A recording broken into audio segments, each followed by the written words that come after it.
in high definition, where news comes first. WECT News begins now with breaking news. A house fire shuts down Farley Road near the Murrayville area. You're looking at a cell phone video of the scene right now. According to firefighters, at least one person is in the hospital. WECT is keeping you updated live on the scene. We're in the 2000 block of Farley Drive. That's in the Murrayville area. WECT's Michelle Lee live now for the latest updates. Michelle, what's new since we last checked in with you? Well, John, Fran, what I can tell you right now is that traffic appears to be open again, at least to one lane. So we're still going to have probably an issue with traffic because it looks like one lane is closed, but at least some people are able to get back to their homes. We know that investigators are still on the scene trying to figure out exactly what caused this fire. In the meantime, one man is in the hospital. His family talked to us. His name is Boyd Tucker. Everybody around here calls him Tucker, though.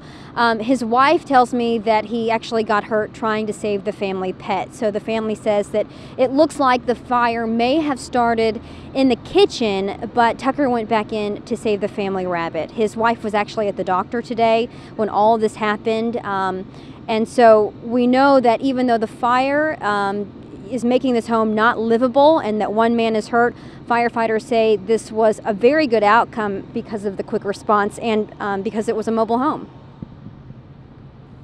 Mobile home fires will burn quicker because of the construction type they use, and having metal exterior really, I mean, if you think of it, it kind of makes an oven when it catches on fire inside. Some of the newer constructions have some ability to not burn as quick, but these 14 by 70 style will go up pretty quick. And we also know that the Red Cross is helping this family tonight because, again, as this mobile home is standing, it is certainly not livable. We're live in Murrayville. Michelle Lee, WECT News. We're following a developing story you saw first on WECT. Off the job, an employee with the city of Wilmington resigns today, convicted of sexually abusing a 12-year-old girl. WECT's Ann McAdams joins us now with details on the newly registered sex offender. Ann? Fran, Brian Capo was Wilmington's urban arborist, and now he is guilty of child sex abuse in Mobile County, Alabama. Brian Capo was scheduled to go to trial for sodomy and first-degree sex abuse next week, but ended up taking a plea deal before the trial. Under the terms of the plea bargain, the sodomy charge was dropped, and the first-degree sex abuse charge was reduced. Capo was accused of sexually abusing a female relative. Although she was 7 years old at the time the abuse allegedly started, prosecutors say Capo only pleaded guilty to abusing her when she was 12, which is a less serious crime. He was sentenced to a 1-year suspended prison sentence. Prosecutors say he is now a registered sex offender in Alabama, and the New Hanover County Sheriff's Office says they are in the process of adding him to the North Carolina Sex Offender Registry as well. The city's human resource director says they would have had to fire Capo if he didn't resign because city code bars employment of anyone with a criminal conviction for assault or sex abuse. But the city says it is possible there are registered sex offenders on the city payroll right now. That's because certain positions don't require criminal background checks, so a registered sex offender could slip through the cracks. Live in the studio, Ann McAdams, WECT News. And thanks. 3 gunmen are on the run tonight after shooting a man in the chest. It happened at the Willow Pond apartment complex in the city. Police say Kareem Thomas was shot twice in the chest, once in the leg. He's in stable condition tonight. Police in Wilmington say the gunmen are driving either a black Chevrolet Impala or a gray Ford Taurus. If you have any information, you're asked to call police in Wilmington right away. And just into our newsroom tonight, we now know the name of a man found dead with a serious head injury. His body was found in the 4900 block of New Center Drive. Police say Judson Lee Poland Jr. is the victim. Early autopsy results show he died from a subdural hematoma, but police are still investigating how the injury happened. We will update you as soon as we get more information from investigators. And the Wilmington Police Department could have a new plan to fight crime. City leaders will learn about a mobile field force at their Monday morning agenda briefing. Now, we don't know much about this new force, and even the police chief could not say much about it to us today. Stay with us, though. We will bring you more details on this new plan as we learn them from police. New at 6. shutdown. Alcohol law enforcement agents closed an illegal liquor house in Elizabethtown. It's on Robin Drive. ALE says the house was serving alcohol illegally, and they got complaints about loud parties in the area. There was a shooting there July 4th. 4 people face charges tonight in connection with that house. Agents seized more than 200 liters of beer, 37 liters of liquor, and other alcohol and drugs. A fire destroys a house on New Savannah Road in Burgaw. You saw this first on WECT News at 11. Tonight, we're showing you the house for the first time. Take a look. This picture was sent to us by John Hoylman. The fire marshal says the fire may have been caused by a gas grill, but they're still investigating. A woman and her 2 kids were inside at the time. All of them, though, luckily got out safely. And we are keeping an eye on the clouds that are still left over from this coastal system that moved by this morning. Behind it, the clear skies are there. We're waiting on those clear skies to move across North Carolina, and we think that will happen overnight tonight. Here's a look at some of the showers that moved through earlier this morning. We'll let that loop reset. A lot of good showers rolled through. In fact, it was heavy at times. Moderate rain, we'll call it at times. Now that that has pushed out, once we see those clouds move on by, these numbers will continue to drop, likely getting very close to 30 degrees for tonight for many of you in the interior. 42 currently for Wilmington. Here's how we set it up through this evening. The cloud cover is going to stick around through about 10 or 11. Then we'll see those clouds begin to break. The clear skies will move in. That north wind will keep us cool. We'll have the 7-day forecast and another chance for rain coming this weekend. It's all coming up. John? Rob, thanks. North Carolina is seeing red. For the first time since the 19th century, Republican leaders will have the most power to make decisions in our state. The GOP will control the legislative branch with a majority in both houses of the General Assembly and also the executive branch when Governor-elect Pat McCrory takes office this weekend. Another big class of freshman lawmakers are headed to Raleigh. Representative-elect Rick Catlin, chosen as the GOP freshman leader, tells us he thinks it'll be an historic session. It's unprecedented, the amount of responsibility that we have. If we do things right, we'll hopefully get the credit for it. If we do things wrong, I'm sure we'll get the blame. Catlin is not the only freshman representative from the area. Former New Hanover County Commissioner Ted Davis will represent the southern part of New Hanover County. Both of those freshman lawmakers met with veteran lawmakers before getting down to work. WECT's Craig Rex sat in on the session today. Craig, the biggest takeaway for you was?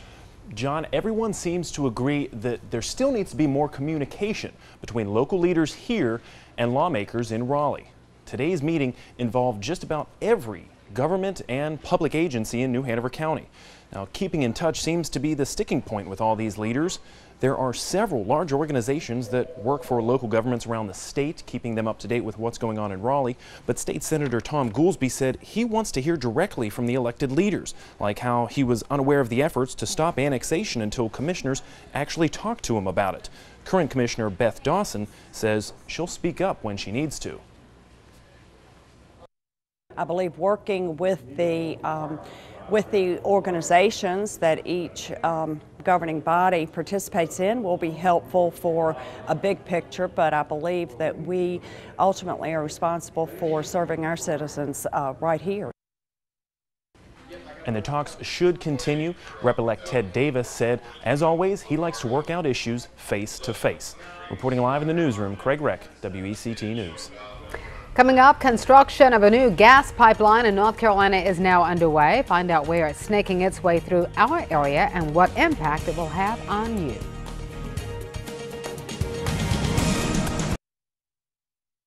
You're watching WECT News at 6. A 128-mile-long gas pipeline is about to stretch through 11 counties in North Carolina, and construction is now underway.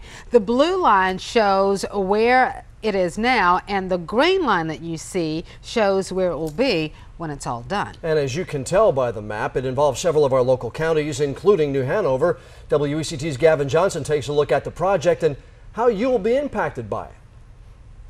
This area in Regalwood is part of a construction site workers with Piedmont Natural Gas are using to build a pipeline that will go through 11 counties here in North Carolina, including Columbus, Bladen, Brunswick, and New Hanover counties. According to a spokeswoman with Duke Energy, the pipeline will carry natural gas to Progress Energy Carolina's Sutton plant in Wilmington. Here's how she says it will benefit customers. one of the pressures of using natural gas is that it's a lower price, and so that fuel cost savings is passed on directly to our customers. So they would certainly be interested in that. In addition, it's going to improve the air quality in that area. Now, construction started in spring 2011 and is supposed to wrap up this summer. Reporting in Columbus County, Gavin Johnson, WECT News. Now, as for the safety of that pipeline, because it's going an awful long way, Piedmont Natural Gas says a lot of tests will be done on the line before the gas goes in to make sure it can handle all the pressure that's needed. Now, the company says they also do several inspections and patrols just to make sure everything is safe. Stay with us. First Alert meteorologist Rob Ellis up next with your forecast. A lot of people on the roads at this hour. We're going to go down to freezing, literally. His forecast 2 minutes away.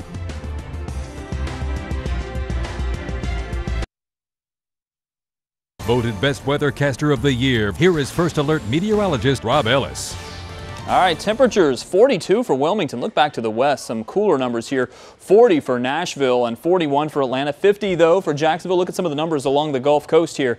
Boy, some of those numbers are pretty warm. I love that 76 for Miami. Going to do a quick reset of the computer. Bear with me in case that goes away. There's what we wanted to see, the clouds and the radar, because the radar showed the showers from earlier.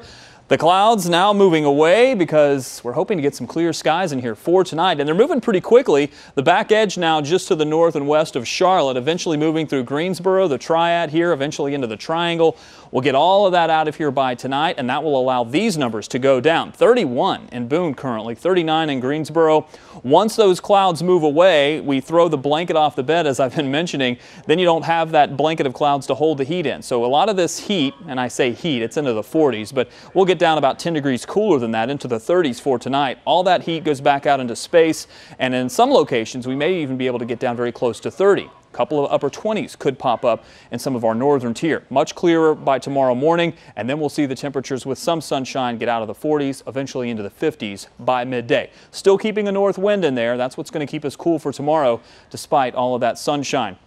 Once we get this system out of here, again, a lot of times with our weather, you can just look to the west to see what's going to happen. So clouds tonight, clear skies for tomorrow, another set of clear skies as we go into Saturday, but the next system starting to evolve, and that's what we'll have to deal with once we get into late Saturday night and into Sunday. So here's how we break it all down. Through tonight, by 11 p.m., model is now pulling all the clouds out of here. I think that's a good estimate of it. They're moving pretty quickly. In fact, they look to be accelerating. We continue to push that offshore as high pressure builds in. Friday morning starts nice and clear. We continue through Friday by midday into the afternoon. Still have plenty of sunshine thanks to that high pressure, and it looks like it'll stay with us through Friday night and into Saturday. Saturday looking nice, even warming the temperatures up just a little bit, maybe even above average, upper 50s.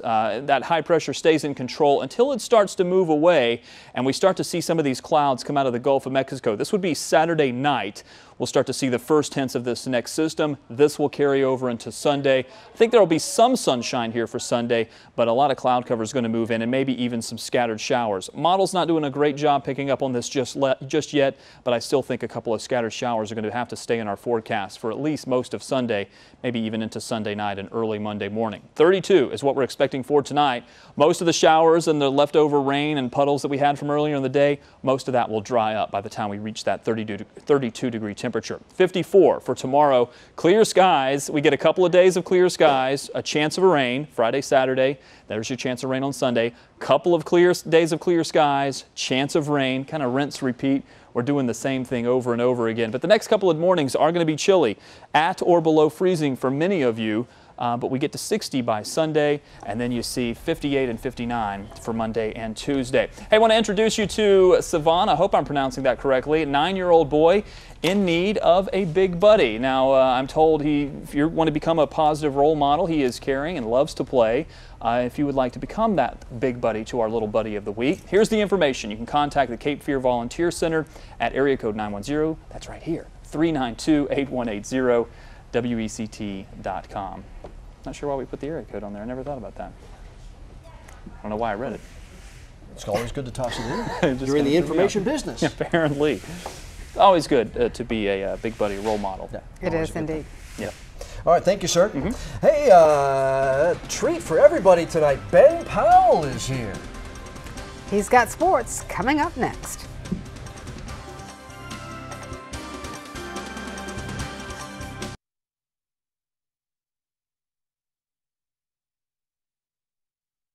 This is Ben Powell with your WECT Sports.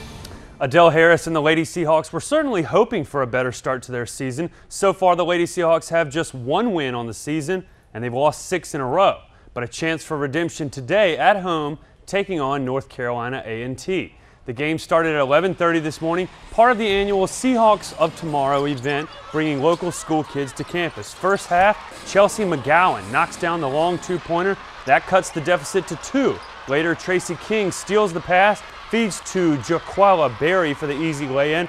The Aggies are up by 4. The kids don't care. They're just dancing anyway. They're happy to be out of class.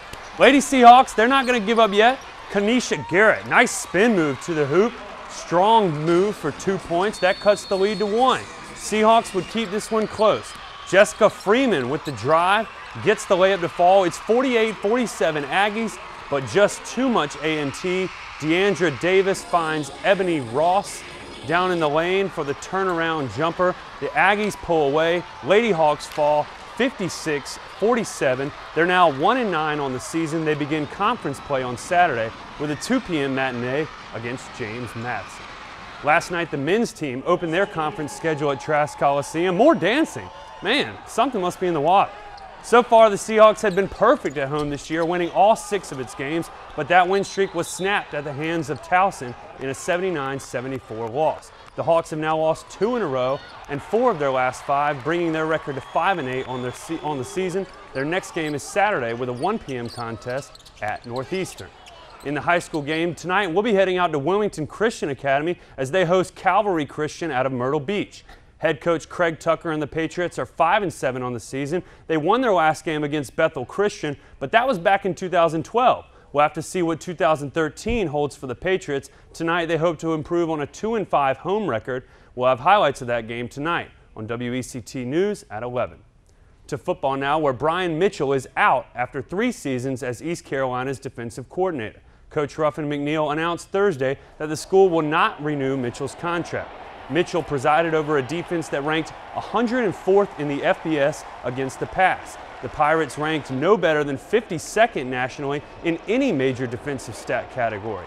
McNeil says, quote, "There's never a good time to make a coaching change involving a friend, but that adds to the move that was made in the program's best interest." Well, very late in the season, Oregon and Kansas State were on track for the national championship.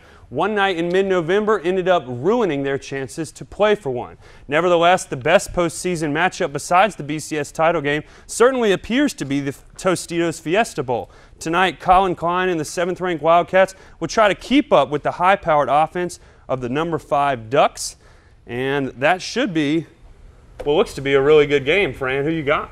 Oh, I'm going to go with, let me flip a coin, Kansas State. Good pick. I have no idea. Yeah. What about you? Should be good. I like the Ducks. I think I just think they're playing well. But you're right, Ben. I mean, what, 6-8 weeks ago, these were the top 2 teams in the country. Both undefeated and could be playing instead of Alabama and Notre Dame. They were ranked 1 and 2 at one point, but then they both lost that same night. Yeah. And obviously we are where we are now. So who are you going with? You know, I don't know. Probably Oregon. They have Chip Kelly as their coach. They've been to a BCS game. I think this is their 4th in a row, so they got the experience on their side. I think so. But who knows? It's a coin flip. All right, glad to have you with us tonight. I'm happy to be here at 11 o'clock. Yeah. All right, we'll be right back.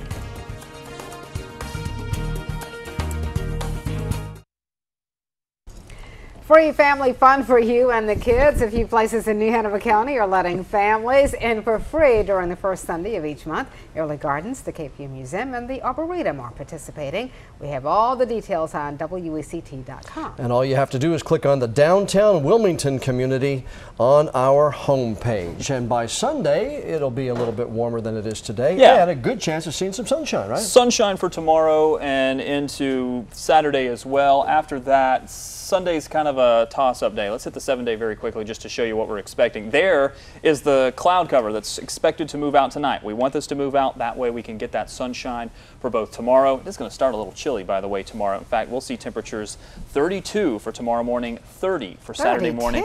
I know there's even going to be some upper 20s here and there. There's that chance of rain. We'll call it mostly cloudy on Sunday. I'm optimistic, hiding a little sunshine back there, but as it gets closer, we'll have to see if we leave that. But your Saturday feels warmer than Sunday does because of all the sunshine. Yeah. All right, we'll all see you back here at 11 o'clock. I like it.